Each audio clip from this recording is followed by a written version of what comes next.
안녕하세요. 반갑습니다. 국가유공자 길잡이입니다. 이 내용은 너무나 축하할 내용입니다. 협심증으로 7급을 받으신 분이 있습니다. 승급을 하셨습니다. 기존에 이제 등급이 없다가 7급으로 승급하신 분인데 어떤 내용인가 이 댓글을 한번 살펴보겠습니다. 댓글로 이렇게 왔습니다. 선생님 방송 보고 공부하여 협심증 7급 받았습니다. 정말 고맙습니다. 선생님 아니면 누가 말해서 등급 받겠습니까? 경추 협착증도 등급이 가능한지 부탁드립니다. 이렇게 질문이 와서 제가 바로 답변을 해드렸습니다. 축하드립니다. 협심증으로 7급에 해당되었지만 나중에 더 심해지시면 스텐트 시술도 하셔야 합니다. 정기적으로 병원 다니시면서 건강관리 잘 하시고 만약 시술을 하게 될 경우 신체 부위별 상위 등급 결정표를 보고 공부를 더 하신 다음에 시술을 하시기 바랍니다. 6급 이상은 가능할 것입니다. 더 높은 등급은 계속 공부하시면 알 수 있습니다. 경추 협착증은 군 시절에 부상을 입은 기록이 있어야만 가능합니다. 사회생활 하면서 다친 것은 상위 등급 대상이 아닙니다. 그래도 7급이기에 10% 부담을 하시면 치료는 할 수 있으니 이런 부분 비급여 항목들 잘 확인하셔야 합니다. 나중에 궁금한 사항들 또 질문하시기 바랍니다. 7급에 승급하신 거 다시 축하드립니다.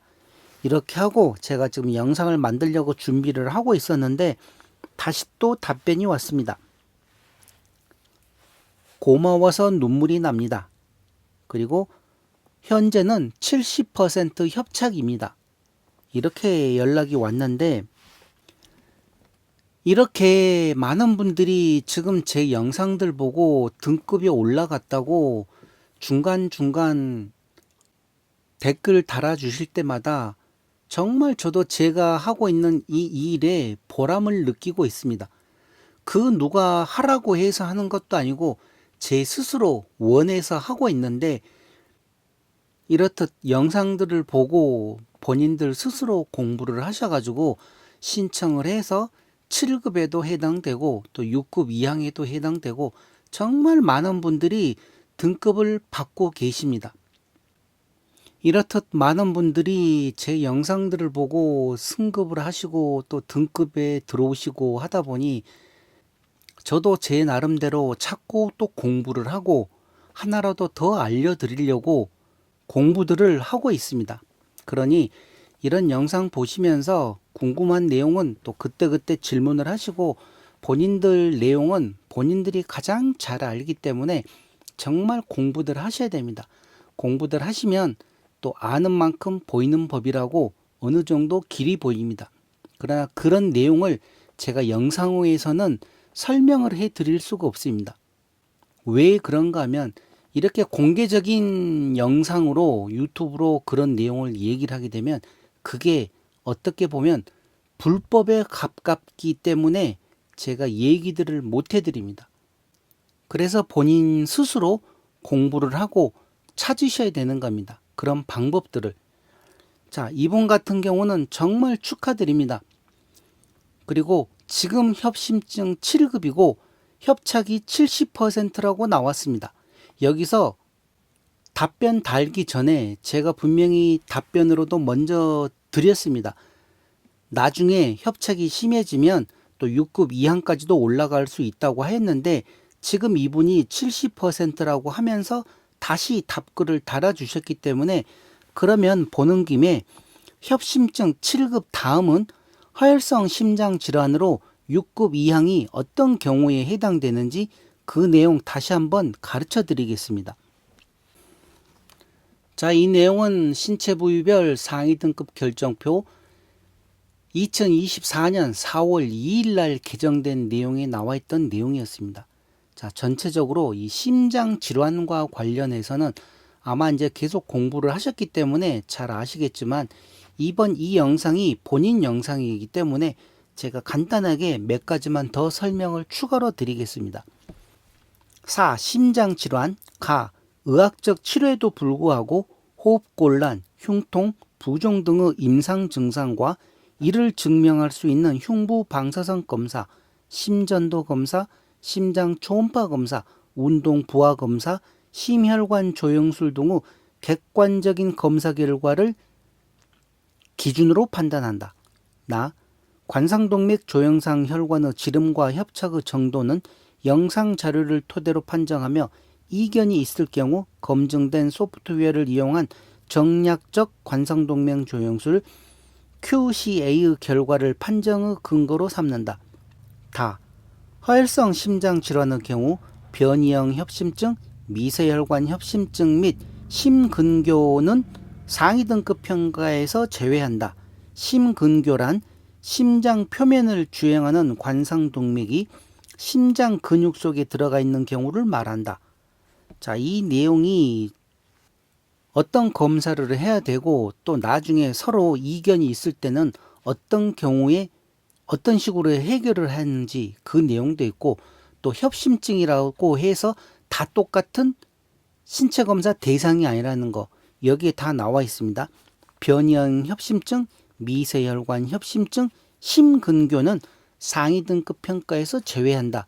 그런데 이제 이분 같은 경우는 여기에 해당되지 않았기 때문에 7급에 해당되었다는 내용이죠. 자, 7급을 한번 보겠습니다. 허혈성 심장질환에서 7급에 해당되시려고 그러면 7급 5111 여기에 보시게 되면 8번에 관상동맥 조영술 검사 결과 가지혈관을 포함한 관상동맥 여타 부위에 50% 이상의 협착 병변이 있고 이로 인한 협심증 증상이 있어 지속적인 약물 치료가 필요한 사람. 이렇게 해서 이분 같은 경우는 지금 70%에서 아마 7급을 판정 받으신 것 같은데, 이제 다음에 이게 또 어느 정도 더 심해지면 그때는 스텐트 시술도 하셔야 됩니다. 계속 가만 내버려두면 안 되기 때문에 정기적으로 계속 병원에 다니면서 확인을 하셔야 됩니다. 자, 그럴 때 이 6급 2항 5108호를 보시게 되면 허혈성 심장 질환으로 다음의 어느 하나에 해당하는 사람, 관상동맥 조영술 검사 결과 좌주간지 관상동맥 또는 좌전 하행 관상동맥 근위부에 70% 이상의 협착 병변이 있는 사람. 좌전 하행지 근위부는 처음 분지하는 대각분지 D1, D2 또는 중격분지가 갈라지기 이전의 부위를 말한다. 이런 내용은 나중에 이제 그 담당 의사 선생님이 정확하게 소견서나 진단서를 써주면 어떤 내용인지 알 수가 있습니다. 자, 그리고 두 번째로 관상동맥 조영술 검사 결과 좌주간지 관상동맥이나 좌전 하행지 근위부 관상동맥을 제외한 다른 주요 혈관에 70% 이상의 협착 병변이 있고 심초음파, 운동 부하 검사 등 검사 결과 심근 허혈이 있는 사람, 주요 혈관은 좌전 하행지, 좌회선지, 우측 관상동맥, 지름 2.5mm 이상의 주요 분지, 대각 분지, D1, D2, 둔각 분지, OM1, OM2, 후 하행지, PDA, 후 외측 분지, PL을 포함한다. 그러니까 이런 주요 혈관에 70% 이상의 협착이 있을 경우, 이럴 경우에도 6급 이항에 해당됩니다.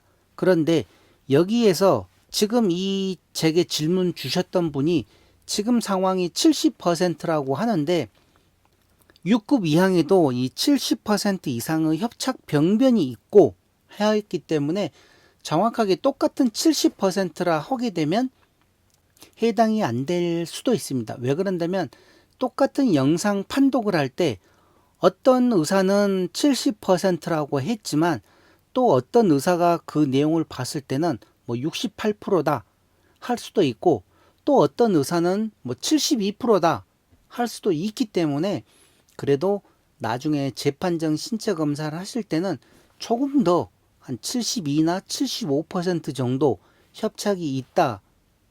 그런 상태에서 스텐트 시술을 하시게 되면 확실하게 6급 이항에 들어올 확률이 그만큼 큽니다. 그런데 똑같은 스텐트 시술을 하여도 나중에 다 보훈병원이나 보훈심사위원회에서 의사분들이 다시 그걸 또 재판독을 합니다. 과연 그게 정확하게 70% 일대했는지 75% 일대했었는지. 그렇기 때문에 이런 내용은 꼭 알고 조금 여유 있게 하셔야 된다는 내용이죠. 그래서 그렇다고 또 너무 많이 막혔을 때까지 오래 계시지 말고 계속 병원을 다니시면서 검사를 하시기 바랍니다. 그래가지고 약 70%를 조금 넘어가는 상황 같으면 그때는 스텐트 시술을 하셔가지고 재판정 신체 검사를 꼭 신청을 하시기 바랍니다. 자, 그리고 다는 영상검사와 기능검사 결과 허혈성 심장질환으로 인한 심근경색증으로 진단되어 관상동맥 우회술 또는 내과적 중재술을 받았거나 약물 치료 중인 사람, 이런 경우에는 6급 이항에 해당됩니다. 자, 그러니 제게 질문 주셨고 협심증으로 7급에 승급하신 분은 지금 이게 다가 아닙니다. 이제 시작입니다.